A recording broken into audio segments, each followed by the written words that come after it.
Shalom, meus irmãos! Este é o 8º vídeo da série Família para Sempre. E o tema de hoje é Esperança para Pais Feridos.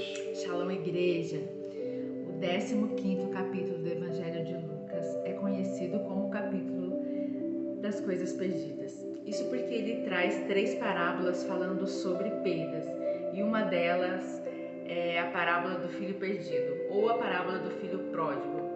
Se nós não conseguimos entender a moral dessas histórias, nós precisamos ao menos entender que na vida nós teremos perdas importantes e nós precisamos conviver com elas.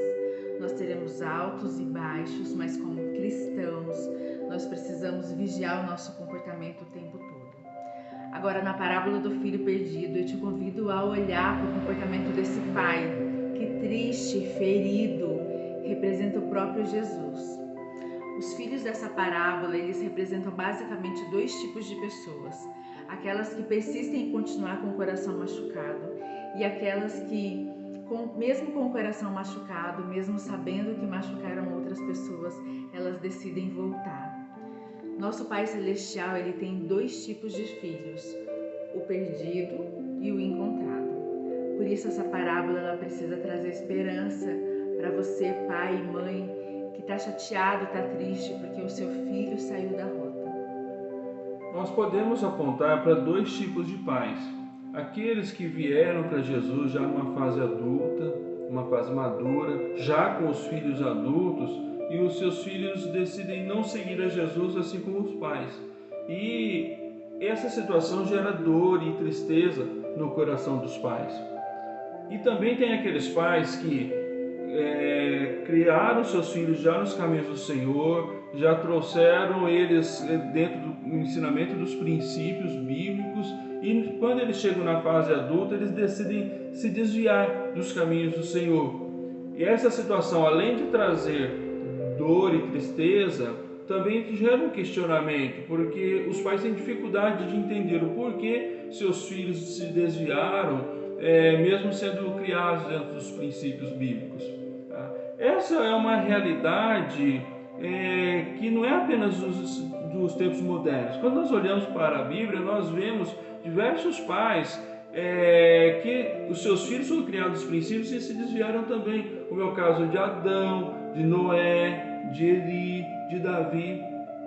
Então nós vemos que muitos pais tiveram os seus filhos que se desviaram dos caminhos do Senhor desde os tempos antigos, e hoje é essa realidade, tá? Então, quando nós olhamos para a parábola, nós podemos aprender muitas coisas com a parábola do filho perdido, a parábola do filho pródigo. E quando nós analisamos as escrituras, nós vemos que esses filhos passam por 3 estágios diferentes. E dentro desses estágios nós aprendemos qual deve ser o comportamento dos pais.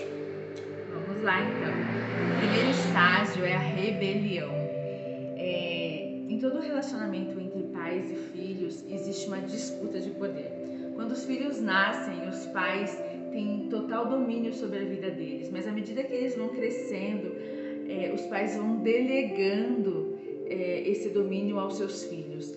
E é claro que os filhos, eles querem o controle de suas vidas mais rápido do que os pais desejam lhes dar, né? É neste momento que muitos filhos entram na rota da rebeldia, assim como aconteceu com o filho pródigo. E isso acontece, e quando isso acontece, existem 3 atitudes que nós devemos tomar em relação aos nossos filhos. A primeira delas é que nós devemos deixá-los ir, né? Existe uma fase na vida dos filhos que eles decidem sair, eles decidem ir embora, sair do domínio dos pais, né? Eles querem tomar conta da sua vida, eles querem tomar o controle, né? As rédeas da situação, e nós não devemos impedi-los, né? Se eles desejam ir, nós devemos deixá-los ir. A segunda é deixá-los cometer os seus próprios erros. É dolorido, mas a gente precisa deixar que eles cometam os seus próprios erros, porque vai ser com os erros que eles vão aprender, né? Muitos de nós na juventude podemos tivemos a oportunidade de aprender com os nossos erros. E a gente precisa deixar que os nossos filhos passem por isso também. Existem situações que a gente pode falar, repetir, não vai adiantar, eles não vão nos ouvir. Então, deixemos que eles cometam seus próprios erros. E a terceira atitude é, seguido de tudo isso, deixar que eles escolham as consequências de suas escolhas. Você não pode pôr a sua mão. Se ele escolheu, se ele decidiu, ele precisa colher a consequência do erro, da escolha, né? É importante que você não repita, eu te falei que ia dar errado, eu te avisei, né? Porque isso machuca, mexe mais. Mas se toda vez a gente assumir também os atos, né, as consequências dos erros dos nossos filhos, a gente jamais vai permitir que eles aprendam com os seus erros. Os pais não podem ser responsabilizados por aquilo que eles não têm controle. Se o seu filho decidiu sair do seu controle e agir pelo próprio caminho, ele precisa então agora aprender com as consequências das suas escolhas. O segundo estágio é o estágio da reavaliação. O filho pródigo, ele só caiu em si quando ele sofreu as consequências dos seus atos. Tá? Infelizmente, a maioria dos filhos só cai em si quando eles chegam no fundo do poço, quando eles olham para o lado e veem que não tem para onde correr. Tá? E é neste momento então em que ele começa a fazer uma reflexão comparativa, se lembrando da vida que tinha na casa do pai e a vida que ele está vivendo neste momento. Tá? Neste momento, o pai precisa se policiar para não entrar e gerenciar essa atitude. Tá? E qual que é o comportamento que o pai deve ter então neste momento? Simplesmente orar muito por seus filhos e esperar, na certeza de que Deus nunca perde o controle, que Deus está no controle de todas as coisas. Não tente abreviar a disciplina de Deus na vida dos seus filhos, pois só assim ele vai ter completa compreensão e tomar decisão acertada de seguir para o segundo estágio. O terceiro, melhor dizendo, terceiro estágio. E o terceiro estágio é o retorno, né? A atitude da família nesse estágio é de suma importância, porque quando o filho resolve voltar, de imediato ele já fica pensando como vai ser a recepção dessa família, né? Ele tem medo de enfrentar uma barreira muito grande ao chegar. Então o papel da família é de suma importância. Ele sabe que ele precisa retornar, mas ele tem um grande receio. O pai do filho pródigo nos ensina 3 atitudes em relação ao retorno do filho perdido. A primeira delas é: ame fielmente, independente de. Não receba o seu filho com acusações, como eu falei anteriormente. Não diga eu te falei, eu te avisei. Apenas ame o seu filho. Se ele decidiu voltar é porque a própria vida já deu a ele um sermão e ele não precisa de um outro sermão. Ele precisa apenas se sentir amado nesse retorno. A segunda atitude é: aceite-o de forma incondicional. É comum que na saída, eles saiam bem vestidos, bem alinhados, bem nutridos. O retorno pode não ser assim.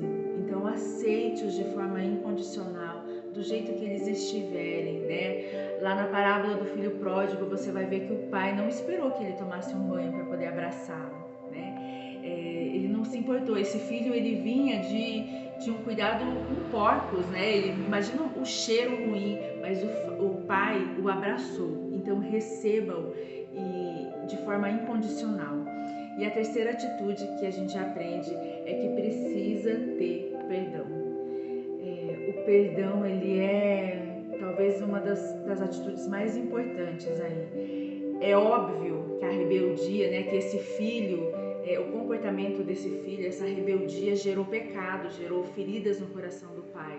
Mas neste momento o pai não pode olhar para suas feridas. Ele precisa olhar para a volta, para o retorno desse filho.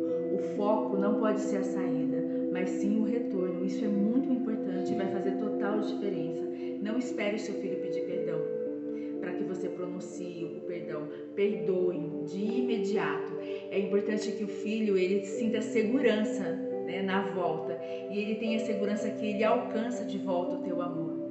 Por isso o teu perdão ele precisa ser imediato.